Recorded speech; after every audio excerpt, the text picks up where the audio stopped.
Welcome to మా తెలంగాణ.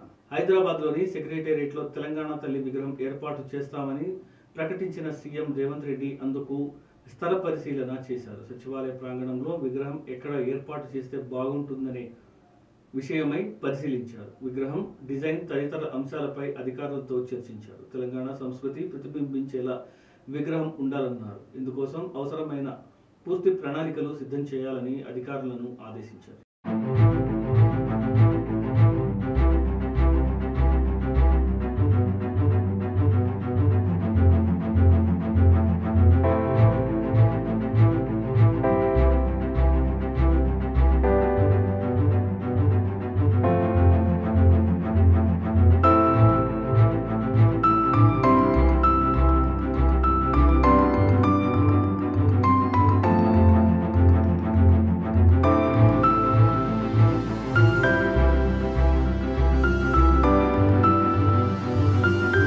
రంగారెడ్డి జిల్లా జిన్నారం మండలం కృష్ణయ్యపల్లి గ్రామంలో కాలుష్య జలాలు తాగి గేదెల మృతి పట్ల ఆగ్రహాన్ని వ్యక్తం చేస్తున్న గ్రామస్తులు. వాటర్ శాంపిల్కి వచ్చిన పీసీబీ అధికారులను నిర్బంధించిన గ్రామస్తులు.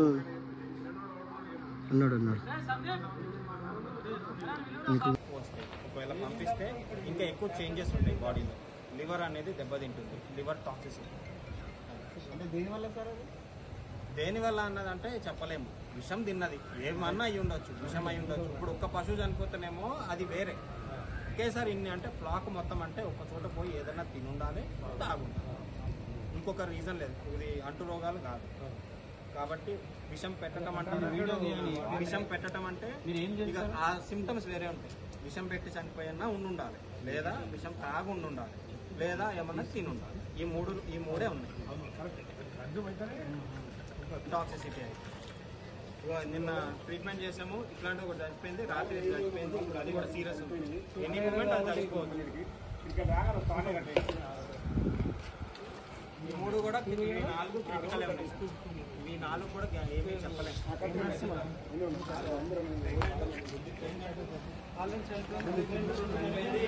వారం రోజుల్లో ఏం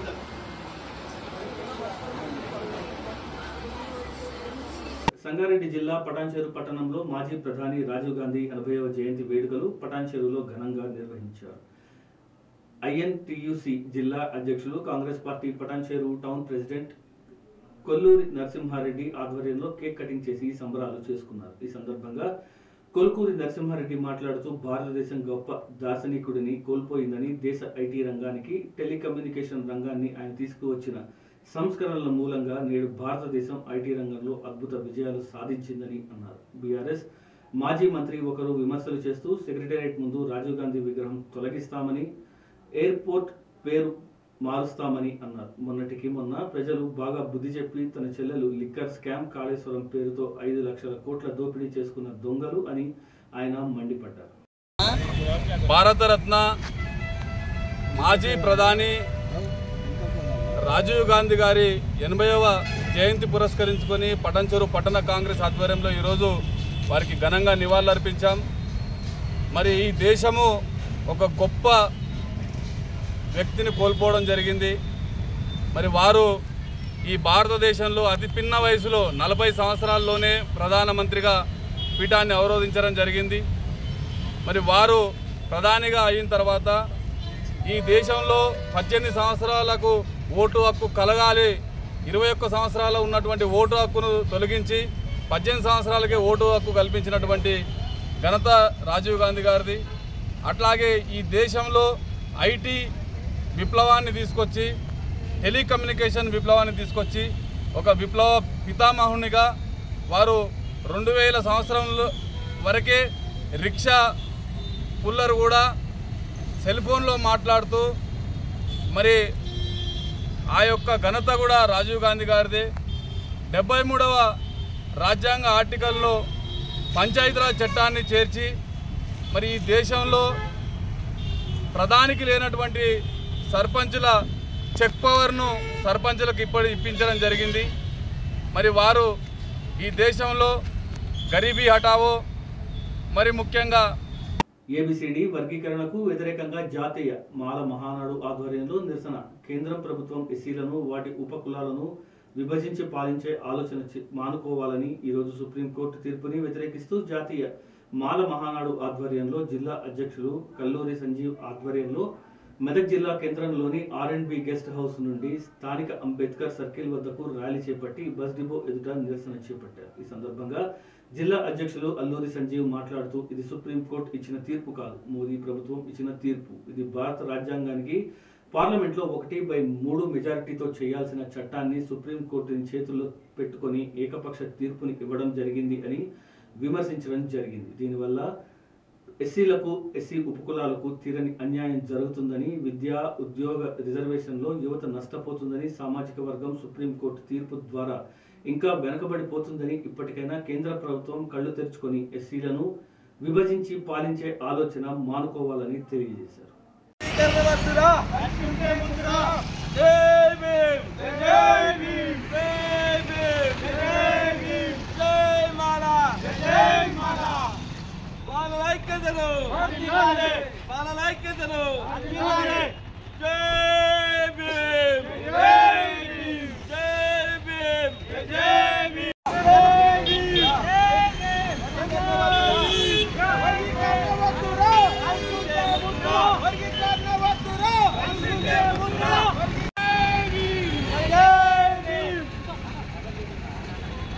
బాసర మండల రైతులు రుణమాఫీ కాని వారు అధైర్యపడొద్దని, ప్రభుత్వం ఇచ్చిన మాటకి కట్టుబడి ఉందని ఈరోజు నోడల్ ఆఫీసర్గా బాసర రైతు వేదికకు విచ్చేసిన వ్యవసాయాధికారి శ్రీకర్ తెలియజేయడం జరిగింది. ఈ సందర్భంగా రైతులకు నిరంతరం కృషి చేస్తున్న నోడల్ ఆఫీసర్ గారికి రైతులతో కలిసి సన్మానించిన బాసర మండలం కాంగ్రెస్ అధ్యక్షులు మామయ్యి రమేష్, బీసీ సెల్ అధ్యక్షులు జంగం రమేష్. ఈ సందర్భంగా మామయ్యి రమేష్ మాట్లాడుతూ ఇప్పటికే రాష్ట్ర వ్యాప్తంగా 17,000 కోట్ల 23 లక్షలు ఖాతాలలో రైతులకు జమ చేయడం జరిగిందని, మిగిలిన 14,000 కోట్లు 16 లక్షల ఖాతాలకు జమ చేయడం జరుగుతుందని, రైతులు ఎలాంటి అపోహలని నమ్మొద్దని, ప్రభుత్వం రుణమాఫీ విషయంలో పారదర్శకంగా అడుగులు వేస్తుందని, ఇప్పటి వరకు ఏ ప్రభుత్వం కూడా మాఫీ అయిన రైతుల లిస్టు బయటకు విడుదల చేయలేదని, కానీ మా ప్రభుత్వం ఏది దాచకుండా ప్రభుత్వం ప్రతి ఒక్కరికి కనిపించే విధంగా రుణమాఫీ చేస్తుందని తెలపడం జరిగింది.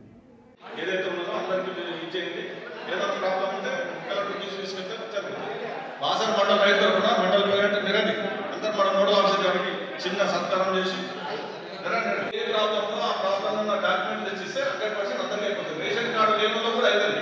రేషన్ కార్డు లేదు అని బాధపడకుండా దాదాపు 4 లక్షల రేషన్ కార్డు రైతులు వాళ్ళందరికీ కూడా రుణమాఫీ అవుతుంది. మీరు ఏం తొందరపడకుండా ఏమన్నా ప్రాబ్లమ్స్ వస్తే సార్ దగ్గర కానీ మేము కూడా ఉంటాము. కానీ అనవసరంగా మీరు తొందరపడి మా కార్యక్రమం అని చెప్పి పాత లెక్కలు పోగొట్టి పాత చేసిన వ్యవస్థ ఉన్నది. ఆ షెడ్యూల్ విడుదల చేస్తాం. 2 లక్షల మీద ఎప్పుడు కట్టాలా, ఎన్ని రోజులకు కట్టాలా అనేది ఇవాళ డిసైడ్ చేస్తారు. దాని గురించి ఏం తొందరపడే అవసరం లేదు. దాదాపు 17,000 కోట్లు లేదా 15,000 కోట్లు రిలీజ్ చేసారు. ఇంకా ప్రాబ్లం మీకు పక్కపొండి ఏర్పడుతుంది. ఆ డాక్యుమెంట్ మనం సబ్మిట్ చేస్తే వీళ్ళు గవర్నమెంట్ పంపిస్తారు. గవర్నమెంట్ ఇయ్యాలా ఎంపీ గారు భువనగిరి పట్టణంలో టీడీపీ భువనగిరి పార్లమెంట్ అధ్యక్షులు కుందారపు కృష్ణచారి సతీమణి ప్రథమ వర్ధంతి సందర్భంగా వారి చిత్రపటానికి కుందారపు కృష్ణచారి అధ్యక్షతన కుమారుడు కుందారపు ప్రవీణ్ కుమార్ పూలమాల వేసి ఘనంగా నివాళులర్పించారు. ఈ కార్యక్రమంలో కూతుళ్లు, అల్లుళ్ళు, కుటుంబ సభ్యులు, బంధుమిత్రులు, కాంగ్రెస్ డెలిగేటెడ్ సభ్యులు తుంగేళ్లపల్లి రవికుమార్, నరేందర్ చారి, లక్ష్మీనారాయణ చారి, బ్రహ్మచారి, తేజచారి, నరేందర్ చారి, ప్రతాప్ చారి, విశ్వకర్మ సంఘ సభ్యులు తదితరులు పాల్గొని నివాళులర్పించారు.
వివిసిటీ గేటెడ్ కమ్యూనిటీ టౌన్ ఫేస్ పక్కన గల 613 గజాల కమ్యూనిటీకి కేటాయించిన స్థలాన్ని బిల్డర్ సోమా జగన్ మోహన్ రెడ్డి కమ్యూనిటీ వాసుల అనుమతి లేకుండా electrical sub station gift DD చేయడంతో ఈ రోజు ఎలక్ట్రికల్ డిపార్ట్మెంట్ వారు నిర్మాణ పనులు మొదలు పెట్టడంతో అపార్ట్మెంట్ వాసులు వారిని అడ్డుకునే ప్రయత్నం చేశారు. గతంలో కూడా విబిసిసి సంస్థపై అపార్ట్మెంట్ వాసులు కోర్టును ఆశ్రయించడం జరిగిందని తెలిపారు. కమ్యూనిటీ లోపల సబ్ స్టేషన్ ఉంటే ప్రమాదాలు జరిగే అవకాశాలు ఉన్నాయని తెలిపారు.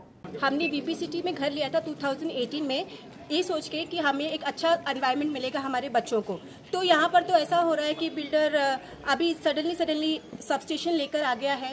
उससे हमारे बच्चों को इतना प्रॉब्लम होने वाला है. रेडिएशन के साथ साथ कैंसर्स होने की भी बहुत बड़े प्रॉब्लम है. हम उनको बोल रहे हैं कि कहीं और शिफ्ट करिए, please do not give gifted, आप मत दीजिए गिफ्टेड एज सब स्टेशन यहाँ पर इलेक्ट्रिसिटी डिपार्टमेंट को. लेकिन बिल्डर हमारी बात नहीं सुन रहा है, इसलिए हमने मीडिया को आज बुलाया है ताकि हमारी बात आप सब तक पहुंचे. प्लीज हमारी हेल्प करिए ताकि हमें हमारा पार्क वापस मिले और हमारे बच्चों को यहाँ खेलने के लिए मौका मिले. నమస్కారం అండి. మేము ఇండీస్ విబిసిటీ రెసిడెన్స్ ఇక్కడ కలిసాము. ఇక్కడ మాకు సోమ జగన్మోహన్ రెడ్డి అనే అతను మాకు ఇప్పుడు ఇచ్చినప్పుడు దానికి పార్క్ అనే విషయం ఇచ్చాడు. ఎంఎన్ అండ్ బ్లాక్ పక్కన అది పార్క్ అని చెప్పి జనాలు మంచిగా డబ్బులు ఖర్చు పెట్టి వాళ్ళు తీసుకున్నారు. తర్వాత అతను ఏం చేశాడంటే సబ్ స్టేషన్కి సంబంధించి ఎలక్ట్రిసిటీ డిపార్ట్మెంట్కు గిఫ్ట్ సెటిల్మెంట్ డీడ్ ఇచ్చాడు 2020లో. ఆ విషయం ఎవరికి తెలియదు.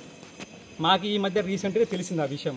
కాబట్టి ఇక్కడ ఉన్న రెసిడెంట్స్ మొత్తం కలిసి అతనికి అప్రోచ్ కావడానికి సంతకాలు పెట్టి అతని పగరంగా తీసుకెళ్లారు. తీసుకెళ్లిన తర్వాత అతను మాకేం చెప్పకుండా ఈరోజు వచ్చి ఎటువంటి అథారిటీ అప్రూవల్ లేకుండా మాకు సంబంధించిన ప్రాపర్టీని ఇండీస్ విబిసి సంబంధించిన వాళ్ళను మాకు ఎటువంటి రెసిడెంట్కి ఇన్ఫార్మ్ చేయకుండా దౌర్జన్యంగా బలవంతంగా కిరాయితులు తీసుకొచ్చి ఎటువంటి ఉద్దేశపరంగా లేకుండా ఉన్న చిన్న పిల్లోలను పెద్దోళ్ళను అందరినీ బెదిరించి మా గోడ పగలగొట్టాడు. అందుకు కావాల్సిన మీడియా వారి తరపు నుంచి సీఎం వరకు పోయేదాకా నెట్టించి అదేవిధంగా జిఎంసీసీ అప్రూవల్కు పాత అప్రూవల్ ప్రకారం అయితే మాకు పార్క్ ఉంది. ఇప్పుడు ప్రకారం అయితే అప్రూవల్ ప్రకారం పార్క్ అటువంటిది లేకుండా సబ్స్టేషన్ పెట్టి దానివల్ల మాకు ఎటువంటి యూటిలైజ్ లేదు. ప్రస్తుతం ఉన్న రెసిడెంట్స్ మొత్తం కలిసి మాకు పార్కే కావాలంటున్నాము. దానివల్ల మీరు సహకరించి మీడియా మిత్రులందరూ కలిసి మాకు న్యాయం చేయాలని మేము కోరుకుంటున్నాము. నమస్కారం అండి. 2020లో ఇది పార్క్ అని చెప్పి లేఅవుట్ అంతా అప్రూవల్ తీసుకుని అమ్మడం జరిగింది. తర్వాత సడన్గా వీళ్ళు కాదు సబ్స్టేషన్ అని అనౌన్స్ చేయడం జరిగింది. యాక్చువల్గా డీసీఓ గారికి వీళ్ళందరికీ కూడా కంప్లైంట్స్ ఇచ్చాం వీటి గురించి ఇలా చేస్తున్నారు అది అని. అందరూ అపోజ్ చేసిన తర్వాత కూడా వాళ్ళు వినకుండా యాక్చువల్గా ఇది ఒక చీటింగ్ అని చెప్పాలి, మోసం చేస్తుంది ఇండీస్ మేనేజ్మెంట్. ఇప్పుడు ఒక సబ్స్టేషన్ పెట్టాలంటే దానికి ప్రాపర్ ప్రొసీజర్ ఉంటుంది. అప్రూవల్స్ తీసుకొని అందరి అగ్రిమెంట్ తీసుకొని చేయాలి. అలా కాకుండా సేల్ చేసిన తర్వాత మేము ఇక్కడ పార్క్ కాదు సబ్స్టేషన్ కాదు ఇంకోటి అని చెప్పడం అనేది ఇది చాలా అన్యాయం అంటే అన్యాయం సూచించే విషయం అండి. అన్యాయం కింద పరిగణించాలి. ఓకే, నమస్తే అండి. ఇక్కడ విబిసిటీలో మనకి మొత్తము 1040 ఫ్లాట్స్ ఉన్నాయండి. ఈ 1040 ఫ్లాట్స్లో ప్రతి బిల్డర్ కూడా ఏం చేశాడంటే అమ్యూనిటీస్ని ఫేజ్ వైజ్గా ఇస్తాడు. ఇక్కడ కూడా ఒక పార్క్ అని ఇచ్చాడు. ఈ 1040 ఫ్లాట్స్లో ఉన్న పిల్లలకి ఉన్న 2 పార్కులు కూడా సరిపోవండి. సో దానికోసమే మేము అడుగుతున్నాం, ఇక్కడ సబ్స్టేషన్ వద్దు, మాకు రెరా ప్రకారం మీరు బ్లూ ప్రింట్లో ఏ విధంగా ఇచ్చారో ఆ విధంగానే మాకు పార్క్ కట్టి ఇవ్వమని మేము బిల్డర్ని అడిగామండి. సో మాకు న్యాయం కావాలని కోరుతున్నాం. మేము 2018లో బుక్ చేసాము. అప్పుడైతే మాకు పార్క్ ఉందనే చెప్పారు. తర్వాత చూస్తే మాకు రీసెంట్గానే తెలిసింది అది సబ్స్టేషన్ అని. సబ్స్టేషన్ కట్టడం వల్ల మా పిల్లలకి అందరికీ రేడియేషన్ ప్రాబ్లం ఉంటుంది కదండి. మేమందరం దాన్ని అబ్జెక్ట్ చేస్తున్నాము. ప్లీజ్ మీరు కూడా మీడియా తరఫున మాకు సహకరించాలని మేము కోరుకుంటున్నాం. థ్యాంక్ యూ అండి.